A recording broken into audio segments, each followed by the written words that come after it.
Contributions is Claire Hawkey.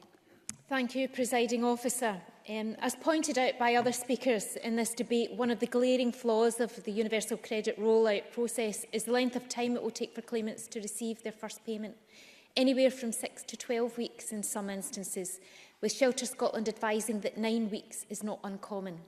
This exposes claimants to serious financial jeopardy.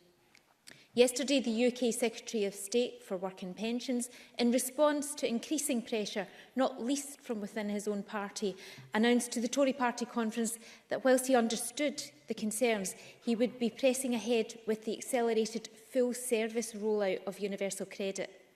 However, he will update advice to the DWP to ensure that claimants who require it could get advances to be paid back over several months, as we've already heard.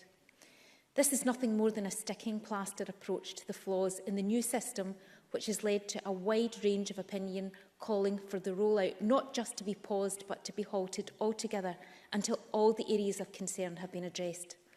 On the face of it, the idea of simplifying a benefit system to a single payment may have seemed at one point in the past a reasonable idea.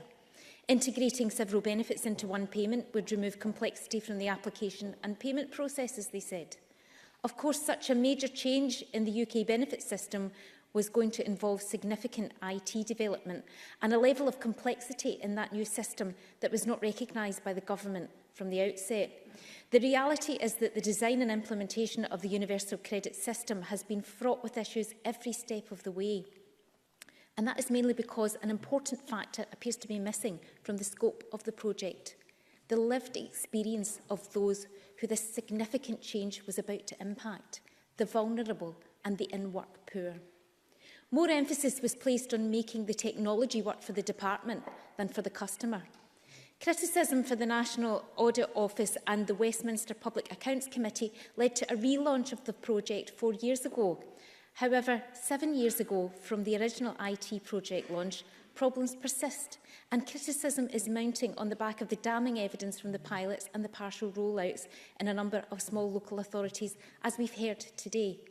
Apart from the disturbing length of time claimants are expected to wait for their first payment, the housing benefit element in the UK government scheme is no longer paid directly to landlords.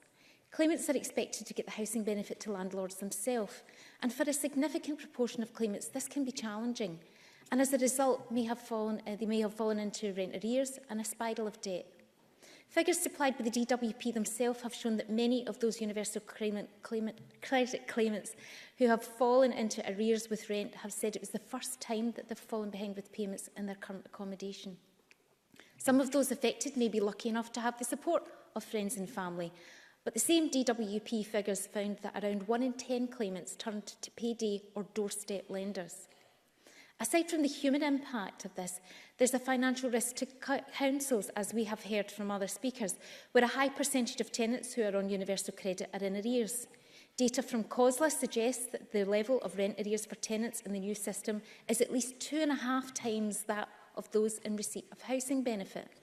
Some local authorities have put millions aside to deal with the impending impact of this rollout. And indeed, my own local authority, South Lanarkshire Council, as we've heard from Christina McKelvey, has had to put money aside to deal with this.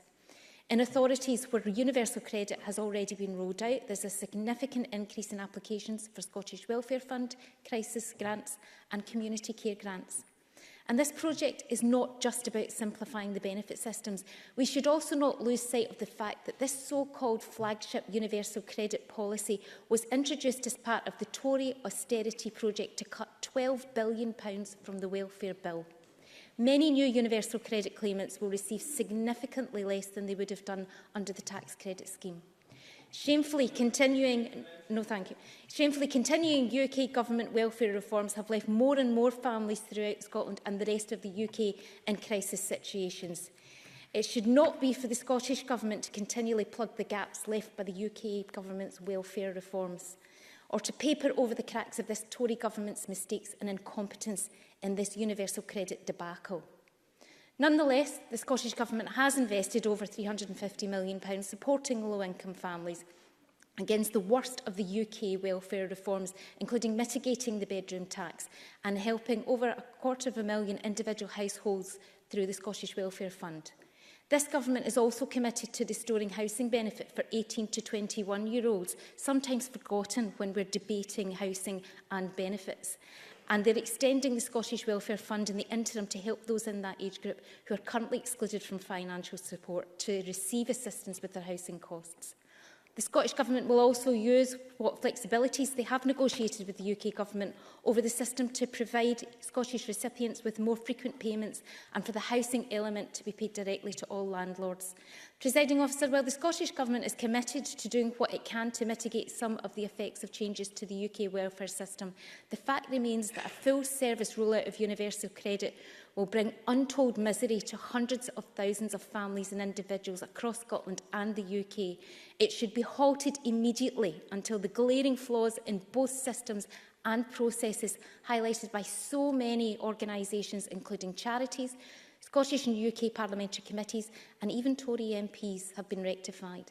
Better still, devolve all welfare provision to this place, because we will guarantee a Scottish security system that treats people with dignity and respect. Now move to the closing speeches, and of course everyone who